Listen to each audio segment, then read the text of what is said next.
ఈ మూడే కదా, అంటే సిల్వర్ ఇట్లా భూమ్ అని దేంట్లోనే పెట్టుకోవచ్చు, దేంట్లోనే పెట్టుకోవచ్చు మీరు. బంగారం పెరుగుతున్న ఆ ఎక్స్పెక్టేషన్ ప్రకారం లేదు. అచ్చా లేదు. లేదు.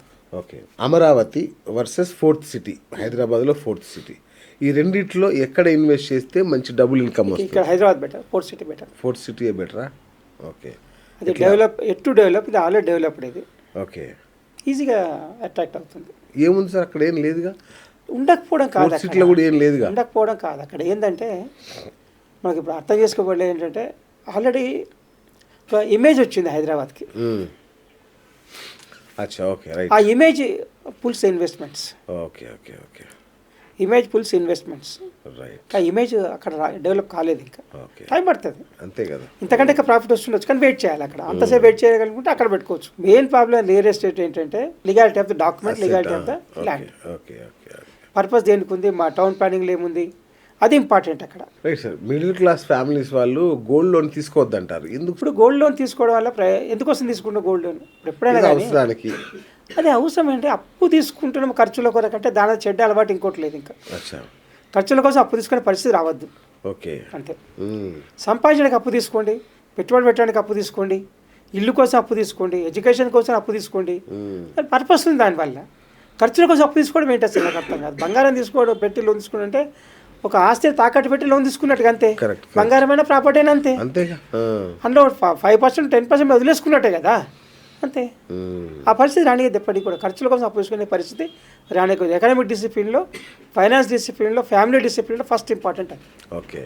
ఖర్చులు మేనేజ్ చేసుకోవాలి అంతే, అంతే తప్ప తాకట్లు పెట్టి save first, spend next. First save చేయండి, తర్వాత ఖర్చు పెట్టండి. అంతేగాని ఖర్చు పెడితే మిగిలిన సేవ్ చేయడం కాదు, ఎప్పటికి రాదు అది. అదే ఇప్పుడు చూడండి, 20-25 వేలు సంపాదించే వాళ్ళు 2,000, 3,000 సేవ్ చేయగలుగుతున్నారు. 2 లక్షలు సంపాదించే వాళ్ళు ఎందుకు సేవ్ చేయలేరు?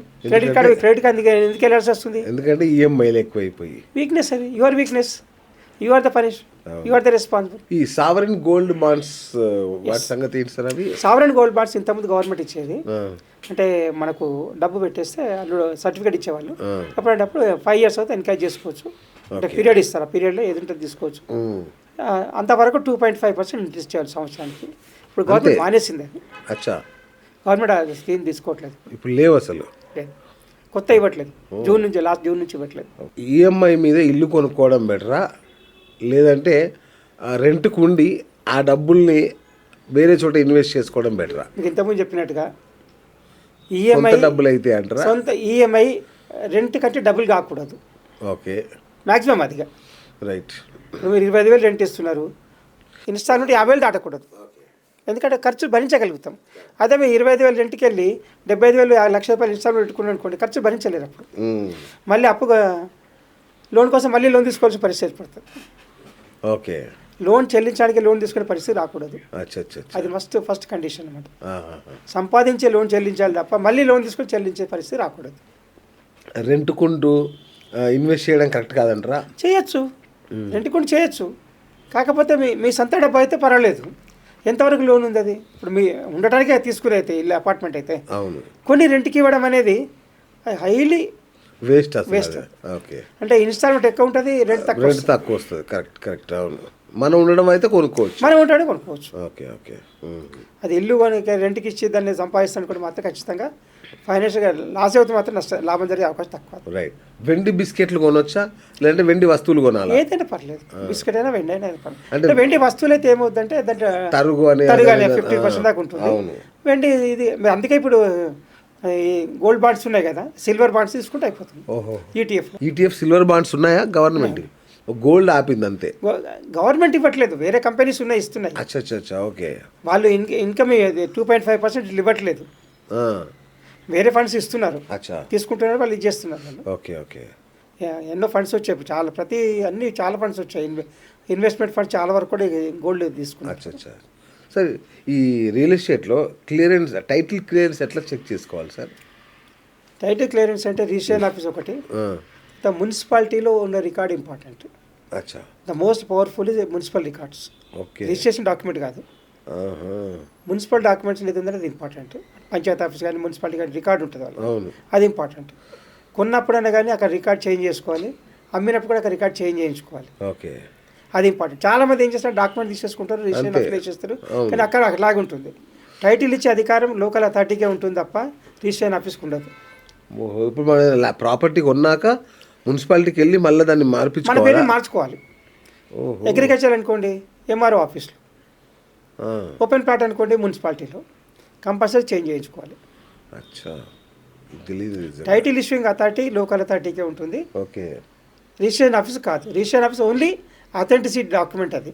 ఓకే. వీళ్ళు అమ్మేశ్వరు వీళ్ళు ఉన్నారని చెప్పడానికి తప్ప టైటిల్ ఇచ్చే అధికారం లేదు రిజిస్ట్రేషన్ ఆఫీస్కి లేదు. సార్ నా దగ్గర 10 లక్షలు ఉన్నాయి సార్. ఇప్పుడు నేను ఎక్కడ ఇన్వెస్ట్ చేయాలి? Real 4 estate? భాగాలు డివైడ్ చేయండి. ఓకే. ఓ, దాన్ని ఆ 10 లక్షలు కూడా 10 లక్షలు కూడా రైట్. ఒక సేఫ్టీ కొరకు ఒక 2.5 lakhs ఫిక్స్డ్ డిపాజిట్ చేయాలి. ఫిక్స్డ్ డిపాజిట్ కానీ బ్యాంక్లో కానీ ఉంచండి. ఇంకో 2.5% మీరు ఏదైనా చిన్న చిన్న ఇన్వెస్ట్మెంట్స్లో చేసుకుంటే వేసుకోవచ్చు. ఓకే. లో రిస్క్ అది. ఆ, మళ్ళీ మీడియం రిస్క్ ఉండే దాంట్లో బిజినెస్లో కానీ ఫ్రెండ్స్తో కానీ ఎవరితో కానీ ఇన్వెస్ట్మెంట్ చేసుకుంటే వాళ్ళతో చేసుకోవచ్చు. అచ్చా. ఇంకా 2.5% మీకు తట్టుకునే శక్తి ఉంటే ఆ, దాన్ని స్పెక్యులేషన్లు పెట్టుకోండి. రైట్. ఇన్వెస్ట్మెంట్ చేయడానికి పరమ చెత్త ఐడియా అంటే ఏది చెప్తారు మీరు? ఎదుటి వాళ్ళు ఏది ఆఫర్ ఇస్తే వాళ్ళు నమ్మి మనం పెట్టుబడి పెట్టడం. అవునా?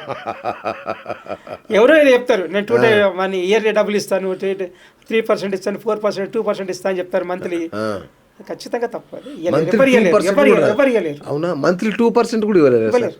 అవునా? గ్యారంటీ ఇవ్వడం తప్పు. అచ్చా అచ్చా. ఈవెన్ గవర్నమెంట్ రెగ్యులేషన్స్ ప్రకారం కూడా ఎవరు కూడా రీపేమెంట్ గ్యారంటీ ఇవ్వకూడదు. ఇంత షేర్ మార్కెట్లో ఇంత వస్తుందని చెప్పడం గ్యారంటీ తప్పు. అది ఓకే. ఇవ్వకూడదు. ఇచ్చిన వాళ్ళంటే తప్పు అది. అచ్చా అచ్చా. ఎదుటి వాళ్ళ ఒక ఆఫర్ని చూసి ఇన్వెస్ట్మెంట్స్ అది పెద్ద చెత్త ఐడియా అది. అవునా? Okay okay right sir. ఇప్పుడు ఉన్న మ్యూచువల్ ఫండ్స్ ఇవన్నీ వచ్చేసాయి కదా, ఇప్పుడు గోల్డ్ సిల్వర్ అన్నీ వచ్చాయి. ఇంకా ఈ ఎఫ్డీలు అవసరమా? ఎఫ్డీలు ఫిక్స్డ్ డిపాజిట్లు? సరే, ఇప్పుడు 2 రకాల పెట్టుబడులు ఉంటాయి. ఒకటి డెట్ ఫండ్, ఈక్విటీ ఫండ్ అంటారు. అవును. డెట్ ఫండ్ అంటే ఏంటంటే నాకు రిస్క్ వద్దు, నాకు ఎంత వచ్చినా పర్వాలేదు ఇంట్రెస్ట్ కింద, ఓకే. నేను రిస్క్ తీసుకోను. నా 10 లక్షలు 5 లక్షలు దాంట్లో పెడతాను, నాకు రిస్క్ అవసరం లేదు 5 లక్షలకు, నాకు ఎంత వస్తే అంత తీసుకుంటాను. అది డెట్ ఫండ్ అంటారు. ఓకే. రిస్క్ తీసుకోండి సిద్ధంగా, ఇంకో 5 లక్షలు రిస్క్ తీసుకొని సిద్ధంగా ఉన్నాను. ధర పెరిగిన దగ్గర తట్టుకోగలుగుతున్నాను, కొద్ది రోజులు వెయిట్ చేయగలుగుతాను, లాభం వస్తే సంపాదించుకుంటాను, నష్టం అయితే భరిస్తాను. 5 లక్షలు ఈక్విటీ ఫండ్ అది. అచ్చా. క్యాపిటల్ అంటారు దాన్ని. ఓకే. అట్లా డివైడ్ చేసుకోవాలి. Okay okay okay right. Super sir. So చాలా ముఖ్యమైన విషయాలు చాలా చెప్పారు మీరు. Thank you, అద్భుతం. thank you. సో ఫైనల్గా మా ప్రేక్షకులకు మీరు ఇచ్చే ఒక మనీ మంత్రం ఒకటి చెప్పండి. డబ్బులు సంపాదించే ఒక మనీ మంత్ర. డబ్బుని గౌరవించండి. ఫస్ట్ ఖర్చు పెట్టే ముందు ప్రతి రూపాయి కూడా కష్టపడితేనే వచ్చింది అని ఆలోచించండి. ఖర్చు తగ్గించండి, పొదుపు పెంచండి. Save first, spend next. Minimum 25 ఆదాయంలో 25% సేవ్ చేయండి. ఓకే. మినిమం. అచ్చా, ఫస్టే సేవ్ చేసినాకనే ఖర్చు పెట్టండి. ఓకే. దానికి మీ ఒక్కరు సరిపోరు, కుటుంబం మొత్తం సహకారం ఉండాలి. పిల్లలు, భార్య, తల్లిదండ్రులు కూడా ఉంటే వాళ్ళు కూడా సహకరిస్తేనే ఒక్కరు నిర్ణయం తీసుకుంటే కాదు, మొత్తం కుటుంబం సహకరించాలి. ఓకే. కుటుంబాన్ని కాన్ఫిడెన్స్ తీసుకొని ఖర్చు చేయాలి.